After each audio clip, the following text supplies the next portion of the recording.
2030 साल ज्येष्ठ 28 को एक बिहानै विराटनगर एयरपोर्ट अगाडि 3 जना व्यक्ति आइपुग्छन्। हातमा सानो झोला बोकेका उनीहरू एयरपोर्टभित्र प्रवेश गर्छन्। अबको केही बेरमा यी व्यक्तिहरूसहित 19 जना यात्रु र चालक दलका 3 सदस्यहरू रोयल नेपाल एयरलाइन्सको 9M ABB जहाजबाट काठमाडौँतर्फ प्रस्थान गर्न लाग्दै थिए। तर यी 3 व्यक्तिको प्लान भने नेपालको इतिहासमै कहिल्यै नघटेको घटनालाई सफल पार्नु थियो। बाँकी यात्रुको लागि यो सामान्य फ्लाइट भए पनि यी 3 व्यक्तिसँग भने ब्यागमा धारिलो हतियार, ग्रेनेड र 32 क्यालिबर पिस्तोल समेत छ। केही बेरमा यी व्यक्तिहरूले यो प्लेनलाई हाइज्याक गर्नेवाला थिए र यो सब हाइज्याकिङको मास्टरमाइन्डहरू कोही होइन, गिरिजाप्रसाद कोइराला, सुशील कोइराला र बीबी कोइराला थिए। नेपालकै इतिहासको पहिलो प्लेन हाइज्याकिङ जसका 3 जना मास्टरमाइन्ड नेपालको प्रधानमन्त्रीसम्म बन्न पुग्छन्। यो घटना किन र कसरी भयो जान्ने कोसिस गरौँ आजको यो भिडियोमा। आज यसै बेला म प्रधानमन्त्री पदको त्याग गरेको घोषणा पनि यही सदनमा जसले किसानको भलाइ गर्दछ, जसले गाउँलाई दिगार्छ, गाउँमा बस्ने मानिसहरूलाई को भलाइ गर्छ, त्यही समाजवादी हो। यो कहानीको सुरुवात हुन्छ सुन्दरीजल जेलबाट हाइज्याकिङको 5 वर्ष अगाडि अर्थात् 2025 साल कार्तिक 24 गते, जब तत्कालीन श्री 5 को सरकारले बीपी कोइराला र गणेशमान सिंहलाई सुन्दरीजल जेलबाट मुक्त गर्छ। यो रिहाई एक शर्तमा गरिएको थियो, जुन शर्त अनुसार बीपी र गणेशमानले पञ्चायती व्यवस्थाले समर्थन गर्नुपर्ने थियो। सुरुवातमा एग्रिमेन्ट भए पनि जेलबाट निस्किएपछि बीपीले यो शर्त अस्वीकार गरेर भारत बिहारमा पर्ने फरबेजगञ्जमा काङ्ग्रेस पार्टी कार्यालय खोल्छन्, जहाँ उनले पञ्चायत विरुद्धको सङ्घर्षको योजना बनाउँछन्। तर योजनालाई इम्प्लिमेन्ट गर्न नेपाली काङ्ग्रेससँग बिस्तारै रकमको अभाव हुन थाल्यो। यो आर्थिक अभावको कारणले नेपाली काङ्ग्रेस कमजोर बन्दै गइरहेको थियो। यदि काङ्ग्रेसलाई जीवित राख्नु थियो भने पैसाको व्यवस्था चाँडोभन्दा चाँडो गर्नुपर्ने थियो। पैसाको व्यवस्था कसरी गर्ने भन्नेबारे छलफल क्रममा टिमले एउटा खबर थाहा पाउँछन् कि नेपाल राष्ट्र ब्याङ्कले भारतको बिहारबाट भारतीय रुपियाँ खरिद गर्ने र सो रकम विराटनगरबाट विमानमा काठमाडौँ लगिँदैछ भनेर थाहा पाउँछन्। यसरी भारतबाट रुपियाँ आउने भएपछि बिहारबाट विराटनगर जाने बाटोमै बीचमा लुट्न सकिने बारे पनि छलफल हुन्छ। तर विराटनगरसम्म रोडवेबाट पैसा आउने भएकोले, सुरक्षा फौजको बाक्लो उपस्थिति हुने भएकोले रोडमै पैसा लुट्न सम्भव देख्दैनन्। यही क्रममा काठमाडौँबाट जेल मुक्त भएर 26 वर्षीय दुर्गा सुवेडी पनि फरबेजगञ्ज आइपुग्छन्। दुर्गालाई बीबी कोइरालाका भाइ गिरिजाप्रसाद कोइरालाले भेट्छन् र यो भेटमा दुर्गाले प्लेन हाइज्याकिङ गर्न सकिने बारे प्रस्ताव गिरिजासँग राख्छन्। सुरुमा गिरिजा यो प्लानबाट पछि हट्न खोजे पनि दुर्गा सुवेडीले गिरिजाले आफू जेलमा हुँदा एक पत्रिकामा जापानको भूमिगत रेड आर्मीका युवाहरूले विमान अपहरण गरेको घटनाबारे पढेको सुनाउँछन् र यस्तै किसिमको प्लान इम्प्लिमेन्ट गर्न सकिन्छ भनेर गिरिजालाई डिटेलमा प्लान सुनाएर कन्भिन्स गर्छन्। यो प्लानलाई सुशील कोइरालाले पनि सपोर्ट गर्छन्। अब गिरिजाप्रसाद कोइराला, सुशील कोइराला, दुर्गा सुवेडी लगायत 4-5 जना मिलेर विमान अपहरणको खाका तयार पार्छन्। तर विमान अपहरण जस्तो काम गरेर पैसाको व्यवस्था गर्नु धेरै नै रिस्की भएकोले बीबी कोइराला प्लानसँग सन्तुष्ट थिएन। तर टिमसँग अरू कुनै अप्सन थिएन। राष्ट्र ब्याङ्कको पैसा विराटनगरबाट काठमाडौँ लैजाँदा नै विमान अपहरण गरेर लुट्ने योजना बनाउनेमा सबै एग्री गर्छन्। अब उनीहरूलाई जसरी पनि राष्ट्र ब्याङ्क भित्रको जानकारी पाउनु थियो कि पैसा कहिले, कुन दिन, कुन फ्लाइटमा जाँदैछ भनेर। यही क्रममा दुर्गा सुवेडीको भेट मदन अर्याल भन्ने व्यक्तिसँग हुन्छ, जो नेपाली काङ्ग्रेसकै सदस्य विनोद अर्यालका भाइ थिए। यी दुवै दाजुभाइ हाम्रो कहानीमा इम्पोर्टेन्ट पात्र हुन्। अब यी मदन अर्याल नेपाल राष्ट्र ब्याङ्कको विराटनगर शाखामा ब्याङ्क असिस्टेन्ट पदमा कार्यरत थिए र गिरिजाले जब मदनबारे थाहा पाउँछन् तब उनलाई लाग्छ मदनले इन्साइडर अथवा सुरागी जसरी उनलाई यो हाइज्याकिङबारे हेल्प गर्न सक्छन्। त्यही भएर गिरिजाले मदनसँग भेट्ने इच्छा व्यक्त गर्छन्। उनीहरूको भेट विराटनगरको सीमापारी जोगबनीमा हुन्छ। गिरिजाले मदनलाई त्यो भेटमा गम्भीर हुँदै तिमीले मलाई एउटा हेल्प गर्नु पर्यो भनेर मदनलाई भन्छन्। मैले विमान अपहरणको योजना बनाएको छु, तिमीले मलाई सघाउनु पर्यो। मदन यो सुनेर अकमकिँदै म के गर्न सक्छु भनेर भन्छन्। गिरिजाले राष्ट्र ब्याङ्कको रकम लैजाने विमान अपहरण गर्ने योजना उनलाई सुनाए। मैले आफ्नो तर्फबाट कोसिस त गरेको छु, तर निश्चित विवरण नपाइकन स्टेप बढाउन अप्ठ्यारो पर्यो। गिरिजा थप स्पष्ट पार्दै मदनलाई भन्छन्, कति बेला पैसा जान्छ, कुन विमानमा जान्छ, त्यसमा कति सिक्युरिटी रहन्छ, यो सब कुरा निश्चित नहुँदा तिम्रो सहायता चाहिएको हो। त्यत्तिकै प्लानमा हाम फालेर त भएन नि। अब यो सुनेर मदनलाई निकै सङ्कट पर्छ। एकछिन अकमकाए जस्तो भएर गिरिजाले उनले जवाफ फर्काउँछन्, गिरिजा दाजु म यो काम गर्न सक्दिनँ। अलिकति पनि गोपनीयताको भङ्ग भयो भने जागिरको कुरै छोडो, ज्यानै जान्छ। यति भनेर मदन हिँड्छन् र गिरिजाले पनि उनलाई रोक्दैनन्। पुनः त्यसको 2-3 दिनमा गिरिजाले फेरि मदनसँग जोगबनीमा भेट गर्छन्। गिरिजाले उनलाई राखिरहेको रेलको कम्पार्टमेन्टमा लगेर मदनलाई नेपाली काङ्ग्रेसको प्रजातन्त्र प्राप्ति पछिको लङ टर्म प्लान भन्छन्।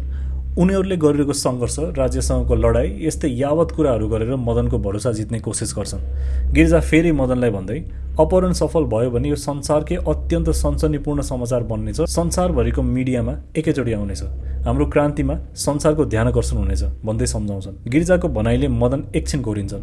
युवा अवस्थामै रहेका मदनको मन परिवर्तन हुन्छ। मदनले तत्कालै वचन दिन्छन्, म जुनसुकै अवस्थामा तपाईँलाई सहयोग गर्न तयार छु। यता गिरिजाले यो जानकारी बीपीलाई पुर्याउँछन्। बीपीले ज्यानको जोखिम राखेर काम नगर्न सुझाउँछन्, तर खासै समस्या नहुने र प्लान सक्सेसफुल हुने बारे गिरिजाले बीपीलाई कन्भिन्स गर्छन्। यसरी सम्पूर्ण तयारी भइसकेपछि 3 जनाको समूह दुर्गा सुवेदी, बसन्त भट्टराई र नगेन्द्र प्रसाद ढुङ्गेल विराटनगरमा तयार अवस्थामा बस्छन्।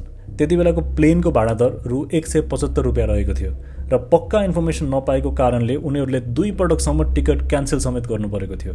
रकम लग्न तयार भएको सूचनाको आधारमा टिकट काट्थे र रकम नआएपछि टिकट क्यान्सल गर्थे। अन्ततः 2030 को जेठ 28 गते 30 लाख भारू विराटनगरबाट काठमाडौँ लैजाने तयारीको बारेमा उनीहरूले सूचना पाउँछन्। अब यसपालि पनि पहिलाको जस्तो क्यान्सल हुने डरले उनीहरूलाई फेरि भेरिफाई गर्नु थियो कि साँच्चै त्यो 30 लाख यसपालि चाहिँ जाने हो कि होइन काठमाडौँ। त्यही भएर रिक्सामा 3 जना अपहरणकारी विमानस्थलतर्फ लाग्छन्। नगेन्द्र र बसन्तलाई बरगाछीको अच्युत राइस मिलमा छोडेर दुर्गा एक्लै 7:30 बजेतिर विराटनगर विमानस्थल पुग्छन्। त्यतिकैमा विमानस्थलमा सैनिकको सुरक्षाको एउटा गाडी आइपुग्छ र त्यहाँबाट निस्किन्छ 3वटा बक्सा जसमा पैसा राखिएको हुन्छ। यो देखेर दुर्गा खुसी भएर आफ्नो बाँकी 2 साथीलाई पनि एयरपोर्ट बोलाउँछन्। विमानस्थलमा 3 जना दुर्गा सुवेदी, नगेन्द्र प्रसाद ढुङ्गेल र बसन्त भट्टराई पुग्छन्, तर दुर्भाग्यले 2वटा मात्र टिकट पाउँछन्। उता नेपाल राष्ट्र ब्याङ्कका म्यानेजर दिलीप जङ थापा अचानक काठमाडौँ पुग्नुपर्ने भएकोले सुरक्षाका लागि खटिएका सैनिकको टिकटमा नै काठमाडौँ उड्न बाध्य भए। यो एउटा सुरक्षा थ्रेट भए पनि यस सैनिकको टिकटमा काठमाडौँ जाने तयारी गरे। यता अपहरणको लागि तयार रहेका 3 जनामा 1 जनाको टिकटको आवश्यकता रह्यो। विमानमा काठमाडौँ जान प्रतीक्षामा रहेकोहरूमा 2 विशेष हस्ती पनि थिए।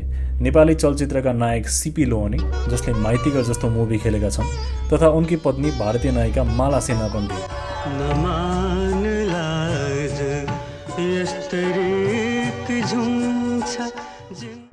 दुर्गा सुवेदीले सीपी लोहनीलाई आफू बिमारी रहेको तथा आजै उपचारको लागि काठमाडौँ जसरी पनि पुग्नुपर्ने भन्दै एक्सरे र फेक रिपोर्ट देखाउँछन् र सीपी लोहनी कन्भिन्स पनि हुन्छन्। त्यसरी दुर्गा सुवेदीले तेस्रो टिकट पनि पाउँछन् र अब 3 जना हाइज्याकिङको लागि रेडी हुन्छन्। रोयल नेपाल एयरलाइन्सको 9N ABB जहाजमा कुल 19 जना यात्रु सवार थिए, तर सिटको एरेन्जमेन्ट चाहिँ जो जहाँ बसे पनि हुन्थ्यो। अपहरणकारीहरू प्लेनभित्र छिरुन्जेल अरू प्यासेन्जर्सहरू अगाडिको सिटमा बसिसकेका थिए। उनीहरूको प्लान अनुसार 2 जना अपहरणकारी अगाडिको सिटमै बस्नु थियो। त्यही भएर दुर्गाले विभिन्न बहाना र अनुरोध गरेर अगाडि सिटमा बसेका यात्रुलाई उठाउँछन् र अगाडिको सिटमा दुर्गा र बसन्त बस्छन्। नगेन्द्र भने प्लेनको बीचतिर बस्छन्। 8:15 बजे विमान उड्छ। विमान उडेको 5 मिनट जतिमा कोशी ब्यारेजमाथि आइपुग्छ। विमान चलाइरहेका थिए मुख्य पाइलट आरके मानन्दरले, त्यसैगरी को पाइलट थिए श्रीदेव वैद्य र परिचालक थिए जीबी राई। होइन, उहाँ होइन, अर्कै जीबी राई। कोशी ब्यारेज आएको थाहा पाएपछि अपहरणकारीहरूले उपयुक्त समय यही नै हो भन्ने निदो गर्छन्। त्यसपछि दुर्गा जुरुक्क उठेर पाइलट भएको ठाउँमा जान्छन् र पछाडिबाट एउटा हातले पिस्तोल उठाएर पाइलटलाई ताक्दै भन्छन्, प्लेन इज हाइज्याक्ड। त्यति नै बेला को पाइलटले प्रतिक्रिया दिन खोज्छन्, सम्भवतः झम्टिन खोज्छन्, तर लगत्तै अर्का हाइज्याकर बसन्त एक्कासी को पाइलटको पछि आएर उनलाई रोक्छन्। अब दुर्गाले ग्रेनेड देखाउँदै पाइलटलाई विमानलाई उचाइमा लग्नुहोस् भनेर धम्काउँछन्। अब जवाफमा पाइलटले कता लाने भनेर सोध्छन्। दुर्गाले जवाब दिन्छन्, फारबेजगञ्ज। हेर्नुहोस्, यहाँ छ विराटनगर अनि हाइज्याकको समयमा अहिले यो प्लेन कोशी ब्यारेजनेर यहाँ छ अनि प्लेनलाई यो यहाँ फारबेजगञ्ज लानु भनेर अपहरणकारीहरूले दबाब दिन्छन्। अब पाइलट जो छन् उनले यहाँ अलिकति चालाखी देखाउन खोज्छन् र त्यसै जताबी ल्यान्ड गर्न नसकिने यो मोटर होइन भनेर जवाफ फर्काउँछन्। त्यति बेला विमान अलि पर पुगिसकेको थियो, सम्भवतः भारतको कुनै भूभागमाथि। यो अवस्थामा पाइलट र अपहरणकारी दुवै डिरेक्सनबारे केही समय झुक्किन्छन्। केही मिनट घुमाइसकेपछि विमान फेरि कोशी पुलमाथि आइपुग्छ। दुर्गाले उही पुरानो जोसमा पुरानै संवाद दोहोऱ्याउँछन्, मैले भनेको ठाउँमा विमान उत्रेन भने अन्त कतै उत्रिँदैन। तर पाइलटले भन्छन्, विमानमा 1 घण्टालाई मात्र पुग्ने इन्धन छ, यतै कतै अवतरण गरौँ। जवाफमा हुँदैन भन्दै दुर्गा खड्किन्छन्। विमान पुरै नियन्त्रणमा आइसक्यो, तर फारबेजगञ्ज कता छ पत्तो लाग्दैन। त्यतिकैमा दुर्गालाई गिरिजाले भनेको कुरा सम्झना आयो। बाटो भुले कोशी नहरै नहर आउनु फारबेजगञ्ज आइपुगिन्छ। हेर्नुहोस्, यो यहाँ छ कोशी नदी, अब यो हो कोशी ब्यारेज अनि यहाँबाट एउटा नहर निस्किरहेको छ। यो नहरै नहर सिधै फलो गर्दा फारबेजगञ्ज यहाँ छ। विमानलाई फेरि कोशी ब्यारेजमाथि पुर्याइयो। दुर्गाले जहाज कम उचाइमा उडाउन सक्नुहुन्छ भनेर पाइलटलाई सोध्छन् अनि पाइलटले सक्छु भनेको जवाब दिएपछि विमान कोशी नहरको माथि बाटो नछोडी उड्छ। अब त्यसको केही बेरपछि दुर्गा सुवेदीले एउटा पोखरी देख्छन्। उनले गिरिजाको कुरा याद गर्छन्। फारबेजगञ्ज आउनुको सङ्केत भनेको एउटा ठूलो पोखरी आएपछि हुन्छ। त्यसकै आधारमा दुर्गा सुवेदीले फारबेजगञ्ज आएको ठहर गर्छन्। त्यो पोखरीको नाम हो सुल्तान पोखरी। दुर्गाको मन बल्ल ढुक्क हुन्छ। अब उनी त्यहाँ रहेको घाँसे मैदान खोज्न थाल्छन् र एकछिनमा त्यो पनि भेटाउँछन्। घाँसे चौरमा विमान अवतरण गर्नुहोस् भनेर अब दुर्गाले पाइलटलाई आदेश दिन्छन्। घाँसे मैदानमा ल्यान्ड गर्ने दुर्गाको आदेश सुनेर पाइलट अपमकाउँछन्, किनभने यो गर्नु अलिकति रिस्की नै थियो प्यासेन्जर एयरलाइनको लागि। तर अवतरण गर्दा विमानलाई धेरै नगुमाउनु र मैदानमै ल्यान्ड गर्नु भनेर दुर्गाले प्रेसर दिइराख्छन्। विमान धेरै घुमै भारतीय प्रशासनले थाहा पाउला भन्ने डर पनि थियो। अब मुनि यो घाँसे चौरमा एउटा गाडीसहित विनोद अर्याल, जो अघिका राष्ट्र ब्याङ्कका कर्मचारी मदन अर्यालका दाजु थिए, उनी सँगसँगै पूर्व प्रधानमन्त्री सुशील कोइराला लगायत मनहरी बराल, राजेन्द्र दाहाल र बिरु लामा बसेका थिए।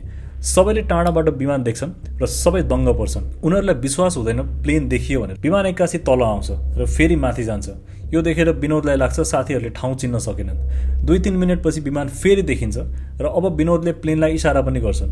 नभन्दै विमान सुरक्षित अवतरण गर्छ। विमानभित्रका यात्रु 2 हात जोडेर आँसु झारिरहेका थिए। एक हिसाबले रिलिफ थिए अब बाँचिन्छ भनेर। बीपी र गिरिजा दुवैले यात्रुलाई केही पनि नगर्नु भनेर भनेका थिए अपहरणकारीलाई।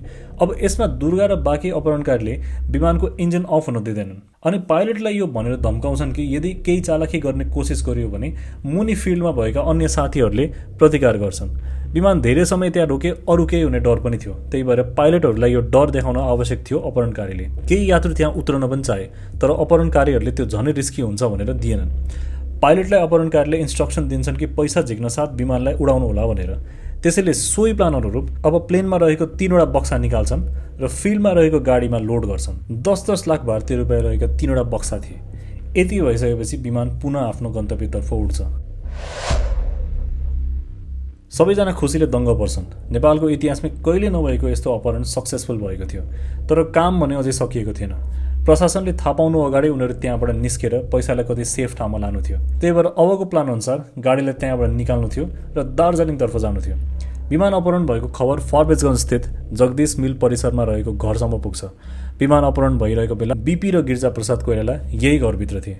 त्यही भएर ढिला नगरी गिरिजाप्रसाद कोइराला र चालक गणेश शर्मा त्यहाँबाट निस्कन्छन्। सँगसँगै त्यही बेला अर्को गाडीमा भारतीय माथिल्लो सदनका सांसद देवेन्द्र प्रसाद सिंह पनि निस्किन्छन्। उनले पनि यो हाइज्याकिङमा हेल्प गरेको थिए।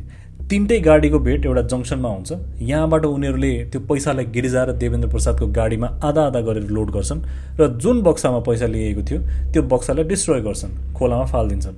अब यी गाडी गिरिजा प्रसाद कोइरालाको गाडी र देवेन्द्र प्रसादको अर्को गाडी अगाडि बढ्छ। बीचमा बीपी कोइराला पनि गिरिजा चढेको गाडीमा पस्छन्। बीपी एक हाई प्रोफाइल व्यक्ति थिए भारतमा पनि। त्यही भएर उनी गाडीमा हुँदा पैसा सुरक्षित हुने र बाहिर पुलिसले शङ्का नगर्ने पनि थियो। त्यसैले गाडी विशेष सुरक्षासहित दार्जिलिङतर्फ हिँड्किन्छ उनीहरूको गन्तव्यतिर। अपहरणमा परेको ट्विन अटर 9N ABB विमानको अन्त्य भने दुःखद छ। 2070 साल फागुन 4 गते पोखराबाट जुम्लाको उडानको क्रममा खराब वेदरले गर्दा भैरवातर्फ मोडिने हुँदा सम्पर्क विहीन हुन्छ र विमान अन्ततः अर्घाखाँची जिल्लाको मसिने लेकमा ठोकिएर दुर्घटना हुन्छ, जसमा चालक दलसहित 18 जनाको निधन भएको थियो। दुर्घटनापछि टुक्रिएको विमानको सामग्री जम्मा गरेर फेरि यसलाई जोडेर बीपी सङ्ग्रहालय सुन्दरी जलमाले राखिएको छ। इतिहासमा यो प्लेन हाइज्याकको घटनालाई कतिले साहसको कार्य भनेर सम्झिन्छन् त कतिले आतङ्ककारी कदम भनेर चिन्छन्। यो राम्रो कुरा हो कि त्यो प्लेनको प्यासेन्जर्सहरू सबै सुरक्षित रूपले अवतरण गरे र कसैलाई केही भएन। तर आन्दोलनको नाममा गरिएको यस्तो हमलाले समाजमा नेगेटिभ एक्जाम्पल नै दिन्छ। खैर, यस्तो घटना फेरि नेपाली आकाशमा कहिले नघटोस् र नेपालको एभिएसन इन्डस्ट्री सेफ रहोस् भन्ने आश गरौँ। Thank you for watching. See you soon.